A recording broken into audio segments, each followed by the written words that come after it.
So Shrikant, are you a loser, clueless, or a sociopath? If those are my only three options. Of course, because the entire world, right, consists of losers reporting to clueless managers and clueless managers reporting to sociopaths. Right? Okay. So this is actually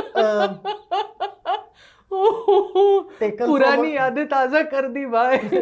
So this is actually a famous cartoon by Gaping Void, which says that the company hierarchy is losers reporting to clueless, reporting to sociopaths. And Venkat Guru Rao wrote a book on this called the Gervais principle, expanding on this idea. And it is fascinating, right? It's a very cynical look at. Is this Gervais any relation to Ricky Gervais? Yes, this is explanation of how the corporate world works according to The Office. Okay. The series. The series. So, this episode is based on Venkat's the Gervais principle, which is using examples from the US version of The Office to explain how messed up corporate life is. How messed up is this name? He's using the US version and naming it out of the UK version. What man, Venkatesh? Not fair, but it's naming it after Ricky Gervais, the creator of The Office. But the basic idea is that in any company, or for that matter, in a political party, in a country, in the world, any organization, the people at the top are sociopaths. Okay, they just care about themselves. They have some hidden agenda which they don't tell you about, and they're focused on that, right? All their public pronouncements are mostly lies, meant to mislead you, meant to convince the believers that this is some higher purpose. The problem is that in the middle, there is a large number of people who believe this bullshit. These are the clueless people. They are being used by the sociopaths to further their agenda. Okay?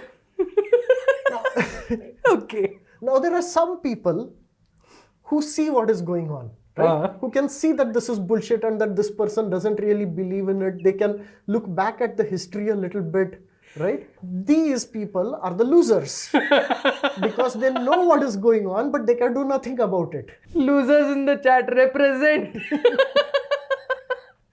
Okay. So this is the hierarchy of a company. At the bottom, there are the losers who are doing the actual work. Yeah. They report to managers who are clueless and who believe in this company vision and, random stuff like don't be evil or whatever, right? And the sociopaths who came up with those nice sounding stories, but in reality they are doing something behind the scenes, something else, right? I'm pretty sure that everybody in the chat right now, or everybody on the other side of the screen is laughing their guts out at this moment. But I agree. I have had the same experience.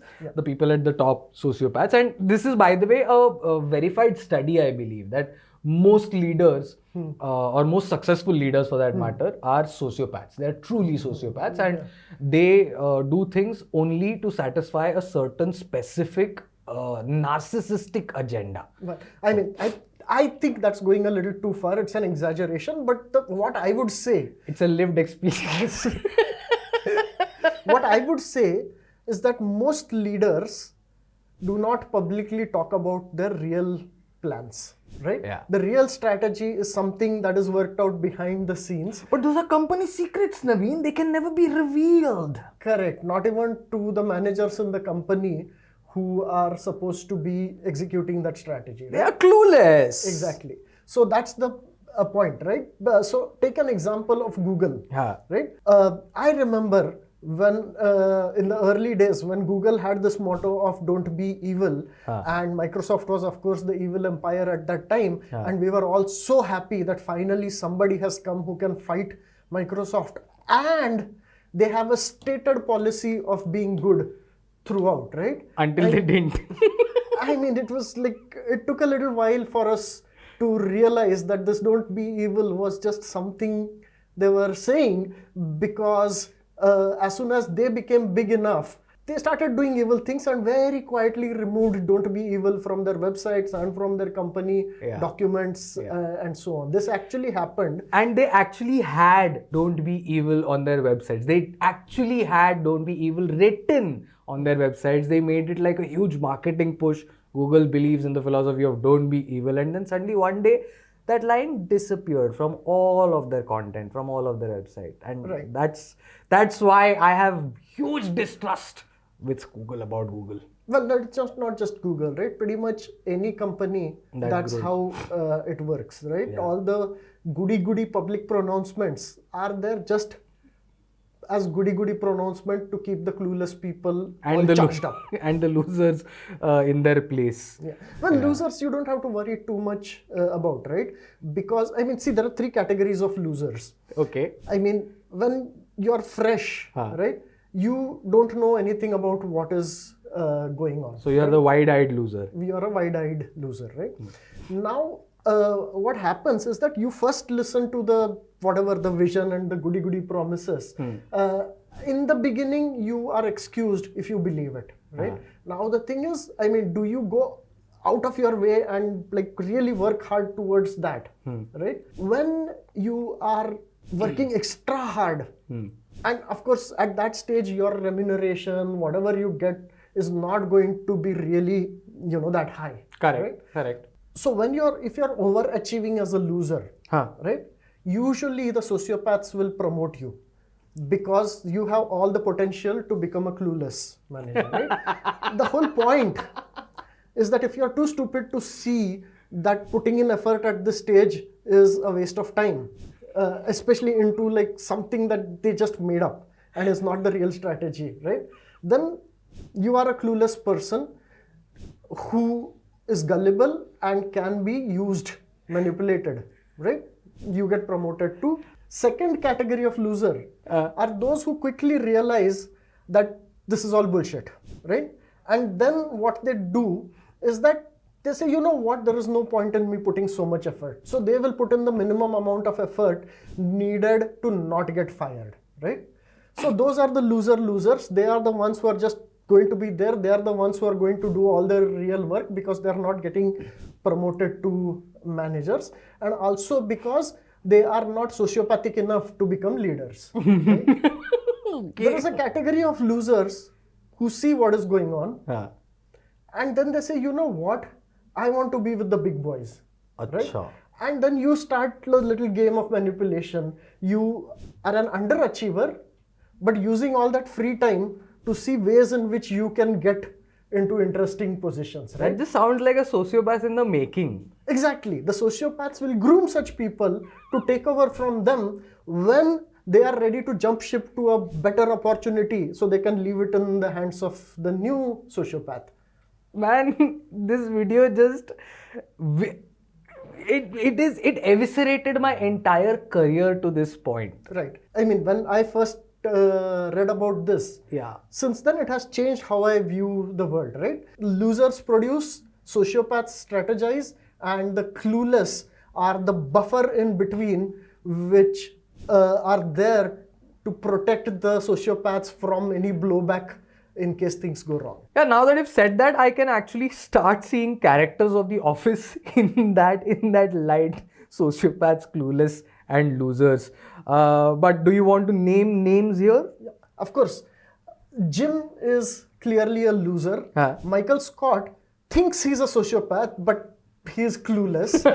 And the Dunder Mifflin executives, right, at the head office, they are clearly sociopaths.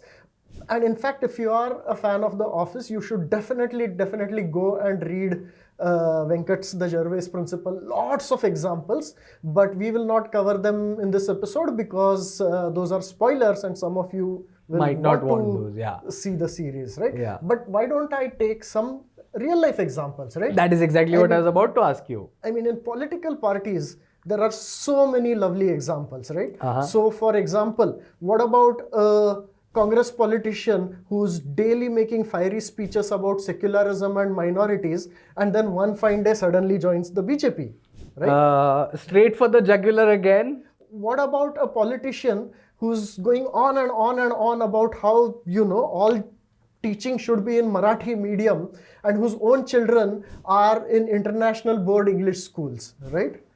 Do you know that Republican congressmen in the US, most of them publicly refuse to share whether they are vaccinated or not because, they need to convince the clueless that vaccines are bad because that's the position of a chunk of that party. But in reality, they know that they want vaccines. And same goes for masks as well and all of the other The things point that is, came up. once you understand this, there is no shortage of examples. You will just start seeing them. That's what I meant when I said that it changed my life. Yeah, what other... I remember, by the way, there is a book called Give and Take. Adam Grant is the author. He speaks about something similar but slightly different terms. He calls people givers and takers. So he says that the people at the top typically end up being takers and the people at the bottom typically end up being givers. But it's not that there are all the givers end up being at the bottom. There are some really good givers also who end up reaching the top. So essentially what that means in this particular context is that not everybody at the top has to be a sociopath. There are some really good losers also who end up being at the top, right? Because this, what you've just said, doesn't give losers any hope. Yeah, I should point out that, really what I believe is that there are good people everywhere and cynicism is for cowards, right? The only reason for doing this episode is that I was too far in this direction.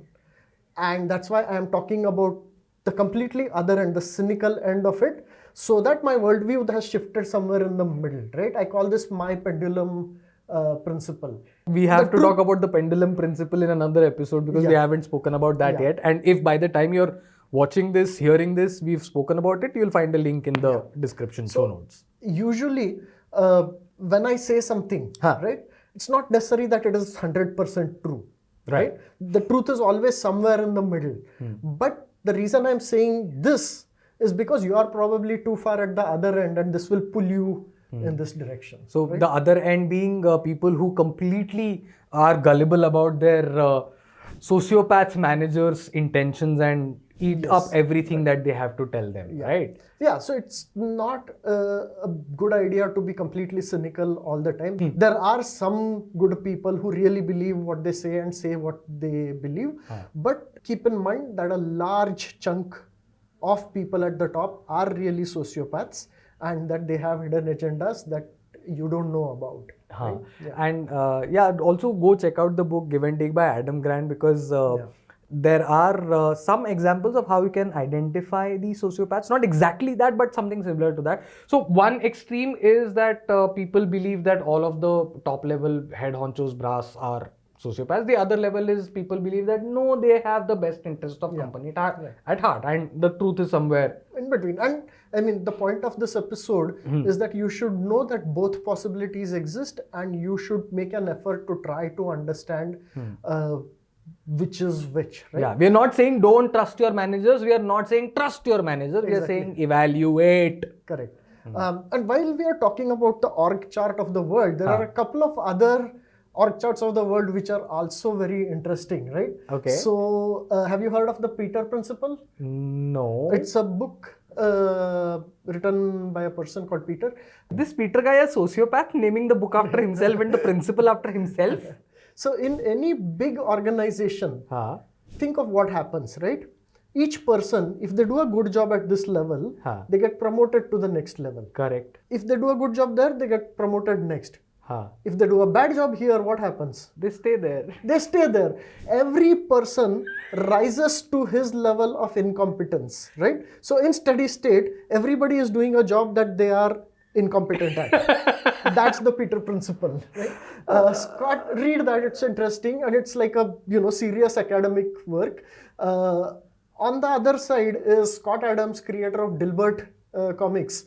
He's written a book called The Dilbert Principle, where he says that, in fact, it is worse, that somebody who's incompetent gets promoted further up to get them out of the way of the people who need to do the real work. So, just putting those two together does not paint a very rosy picture of the world right now for me. But it's a good idea to read all of this and then create your own worldview as a synthesis of all of those. बापू सेहत के लिए तू तो हानिकारक है. And if you know why I sang that, go check out the other video in which this song is very important. This song is where this video begins actually. But yeah, man, what a fascinating pyramid. Okay. Losers, clueless, sociopaths. Yeah, this was an extra cynical episode. I promise there will be some, optimistic and nice episodes also in the future. Keep watching. Shrikant, Naveen, this is cynical futureiq. Thank you for watching till the end. If you liked this episode, check out these others. You might like them also. And please share with your friends. I'm sure they will also like these. Thank you.